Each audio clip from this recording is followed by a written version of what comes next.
Hi, my name is Shane McClintic. I'm a system design specialist at Thrasher. I'm in Council Bluffs this morning inspecting a driveway for a customer. And one thing I noticed right when I pulled up was there's a significant amount of pitting and flaking going on throughout the driveway. Now, it's 29 degrees this morning. You can even see it. There's still some snow on the driveway here behind me. And yesterday in the afternoon, it got into the mid-40s.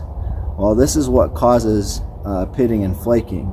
Yesterday, when things warmed up, we had snow melting on the driveway from the roof running across the driveway, and concrete is porous. And if it's unsealed, that water can soak into the top surface of the concrete.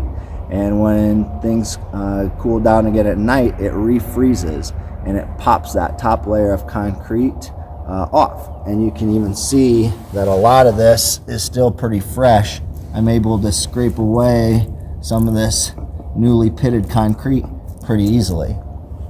So this is something you definitely want to keep an eye out for because unsealed and pitted concrete does steal the beauty away from your home.